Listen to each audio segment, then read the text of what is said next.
সেটা logistic রিগ্রেশনের part 2। এখানে হচ্ছে আমরা এখনো লিনিয়ার রিগ্রেশন কন্টিনিউ করে শেষে এসে হচ্ছে লজিস্টিক রিগ্রেশনটা দেখব। তাহলে আমরা হচ্ছে আগের পার্ট 1 এ সিম্পল লিনিয়ার রিগ্রেশনটা দেখছিলাম, এবার হচ্ছে এখানে মাল্টিপল লিনিয়ার রিগ্রেশনটা দেখব। তো মাল্টিপল লিনিয়ার রিগ্রেশনটার জন্য হচ্ছে আপনাদের এই সিটি কোশ্চেনটাই নিছি। তাহলে মাল্টিপল লিনিয়ার রিগ্রেশন কখন করব? যখন হচ্ছে আমাদের একাধিক ফিচার থাকবে। যেমন এখানে হচ্ছে x1 একটা ফিচার, x2 একটা ফিচার, এই দুইটা ফিচারের উপর বেস করে হচ্ছে রিস্ক স্কোর y, এটা হচ্ছে আমাদের আউটপুট। তাহলে x1 আর x2 হচ্ছে আমাদের ফিচার, আর পরে y হচ্ছে আমাদের আউটপুট। তাহলে এটার ভিত্তিতে আমাদের যখন একটা লিনিয়ার ইকুয়েশন বের করব, তখন এখানে আমাদের দুইটা ওয়েট আসবে। এই ফিচার 2 এর সাথে হচ্ছে একটা ওয়েট থাকবে বিটা 2, ফিচার 1 এর সাথে একটা ওয়েট থাকবে বিটা 1, আর হচ্ছে একটা ইন্টারসেপ্টর থাকবে যেটাকে হচ্ছে বিটা 0 বলতেছি। তাহলে এই ইকুয়েশনের সাহায্যে আমাদের হচ্ছে একটা লিনিয়ার ইকুয়েশন দাঁড় মানে এভাবে একটা লিনিয়ার ইকুয়েশন দাঁড় করাতে হবে। তাহলে এটা যদি হচ্ছে আমরা একটু সলিউশনটা দেখি, তাহলে এখানে হচ্ছে আমাদের ম্যাট্রিক্স ফরম্যাটে আগাতে হবে। তাহলে ম্যাট্রিক্স ফরম্যাটে কিভাবে আগাবো? যে আমাদের হচ্ছে যেই ইনপুটটাকে দেওয়া আছে, সেই ইনপুটের ভিত্তিতে আমরা হচ্ছে ফার্স্টে একটা ম্যাট্রিক্স বের করব। সেই ম্যাট্রিক্সটা কিরকম হবে? যে এই যে আমার ফিচারগুলো x1 আর x2, তাহলে এই হচ্ছে আমাদের একটা ম্যাট্রিক্স লিখব। এই ম্যাট্রিক্সের এই সেকেন্ড কলামে ফিচার 1 থাকবে যে 42, 51, 60, আর থার্ড কলামে যে হচ্ছে ফিচার 2 থাকবে 175, তারপরে হচ্ছে 211, আর এরপরে হচ্ছে 223। তাহলে প্রথম কলামে অ্যাকচুয়ালি কি থাকবে?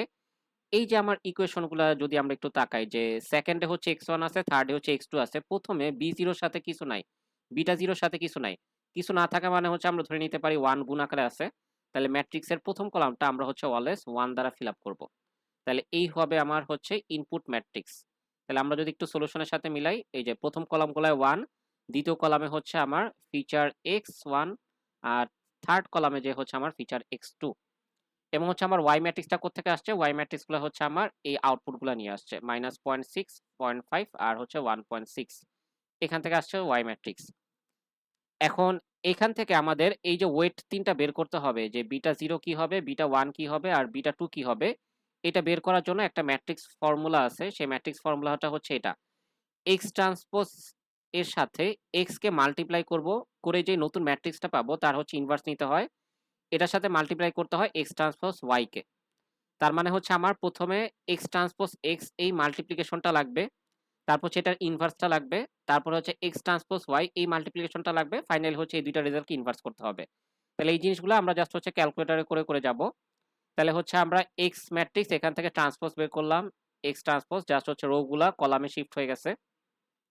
এরপর হচ্ছে আমরা x ট্রান্সপোজ x কে মাল্টিপ্লাই করলাম ক্যালকুলেটরের সাহায্যে, আবার হচ্ছে এই x ট্রান্সপোজ y এটার মাল্টিপ্লিকেশন করলাম ক্যালকুলেটরের সাহায্যে। দেন হচ্ছে এই যে আমরা x ট্রান্সপোজ x পেলাম, এই ম্যাট্রিক্সটা হচ্ছে ইনভার্স বের করলাম, এটাও ক্যালকুলেটরের সাহায্যে। ফাইনালি হচ্ছে আমরা এই x ট্রান্সপোজ x ইনভার্স এইটা আর x ট্রান্সপোজ y এই দুইটাকে হচ্ছে ক্যালকুলেটরের সাহায্যে মাল্টিপ্লিকেশন করলে এরকম একটা রেজাল্ট পাবো। এই রেজাল্টটার হচ্ছে প্রথম অংশটা হলো বিটা 0, দ্বিতীয় অংশটা হলো বিটা 1, আর তৃতীয় অংশটা হচ্ছে বিটা 2। তাহলে আমার লিনিয়ার ইকুয়েশনটা দেখতে অনেকটা এরকম হবে: -5.73 প্লাস হচ্ছে 0.122 ইন্টু x1 প্লাস হচ্ছে 0 ইন্টু x2, এই কারণে হচ্ছে ওই অংশটা নাই, মানে প্লাস 0 ইন্টু x2, তাই হচ্ছে এই অংশটা ক্যান্সেল হয়ে গেছে, জিরোর সাথে গুণ হয়। এতটুকু পর্যন্ত হচ্ছে আমাদের মাল্টিপল লিনিয়ার রিগ্রেশন। এবার আসি হচ্ছে আমাদের লজিস্টিক রিগ্রেশন কি জিনিস। লজিস্টিক রিগ্রেশন হলো বেসিক্যালি আমাদের যখন হচ্ছে কোনো বাইনারি অ্যান্সারের প্রয়োজন পড়ে তখন আমরা লজিস্টিক রিগ্রেশন ইউজ করি। তাহলে বাইনারি অ্যান্সার কিরকম? যে হচ্ছে আমার ইয়েস নো অ্যান্সার, বা হচ্ছে লো হাই অ্যান্সার এরকম, বা আপ ডাউন অ্যান্সার এরকম, হচ্ছে দুইটা জিনিসের মাঝখান থেকে অ্যান্সার দিতে হয়, তখন আমরা লজিস্টিক রিগ্রেশন ইউজ করি। এই লজিস্টিক রিগ্রেশনের জন্য আমরা হচ্ছে এরকম একটা এস শেপের ফাংশন ইউজ করি যেটাকে বলা হয় সিগময়েড ফাংশন, যেটাকে বলা হয় সিগময়েড ফাংশন। এই সিগময়েড ফাংশনের কাজ কি? এই সিগময়েড ফাংশন হচ্ছে আমাকে একটা প্রবাবিলিটি দেয়। ঠিক আছে, এই প্রবাবিলিটিকে আমরা হচ্ছে কোন একটা থ্রেশহোল্ডের সাথে তুলনা করে অ্যান্সার দেই যে এটা হচ্ছে আমার ইয়েস হবে নাকি এটা হচ্ছে আমার নো হবে। তাহলে প্রবাবিলিটি পি এটা দেয় হচ্ছে এই সিগময়েড ফাংশনটা। সিগময়েড ফাংশনটা দেখতে এরকম 1 plus e to the power minus y. তাহলে এই ওয়াই এর ভিতরে আমরা হচ্ছে লিনিয়ার রিগ্রেশন থেকে যে ইকুয়েশনটা পাই সেই ইকুয়েশনটা বসাই। এই কারণে হচ্ছে আমাদের লজিস্টিক রিগ্রেশনটা অ্যাপ্লাই করার আগে লিনিয়ার ইগ্রেশন নিয়ে কিছু কাজ করে আসতে হবে। এখানে হবে এই যে আমার এরকম বিটা 0 প্লাস হচ্ছে বিটা 1 x1 প্লাস হচ্ছে বিটা 2 x2, এরকম এই ওয়াই এর জায়গায় আমরা হচ্ছে লিনিয়ার রিগ্রেশনটা বসাই।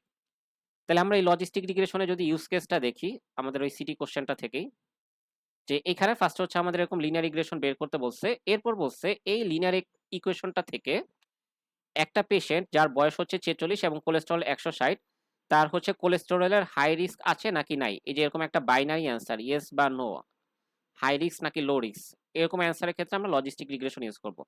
এবং সেখানে প্রবাবিলিটি থ্রেশহোল্ড ধরতে বলছে 0.5, তার মানে হচ্ছে আমার যদি গ্রেটার দেন ইকুয়াল টু 0.5 হয় তাহলে হচ্ছে হাই রিস্ক আছে, লেস দেন 0.5 হলে হচ্ছে লো রিস্ক আছে, এরকম। ঠিক আছে, এই যে এখানে হচ্ছে বলে দেওয়া আছে। তাহলে আমরা হচ্ছে যে ইকুয়েশনটা পেলাম সেটাই হচ্ছে লজিস্টিক রিগ্রেশনের সিগময়েড ফাংশনে অ্যাপ্লাই করব। এই যে with x1 equal to 46 and x2 equal to 160, probability p হবে কি 1/1 plus e two the power minus, এই ইকুয়েশনটা বসাই দিব। ইকুয়েশনে দেখেন এই যে মাইনাস 5.73 প্লাস 0.122 ইন্টু x1 হচ্ছে 46 প্লাস বিটা 2 হচ্ছে 0, এর জন্য হচ্ছে পরের অংশটা আর আসে নাই।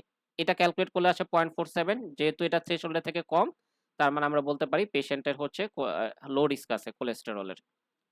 ঠিক আছে, তাহলে এভাবে হচ্ছে আমাদের লজিস্টিক রিগ্রেশনের ম্যাথগুলো আসবে। এইখানে ম্যাথটা করার আগে আপনার লিনিয়ার ইকুয়েশন দিয়ে কোনো একটা ইকুয়েশন বের করে নিতে হবে। তো এই ক্ষেত্রে আমার ফিচার একটা থাকলে আমরা নর্মাল প্রসিডিউরে যাব, আর ফিচার যদি একের অধিক থাকে তাহলে এরকম আমরা ম্যাট্রিক্স মাল্টিপ্লিকেশনে যেতে হবে। ঠিক আছে, তাহলে এই ছিল আমাদের লজিস্টিক রিগ্রেশন।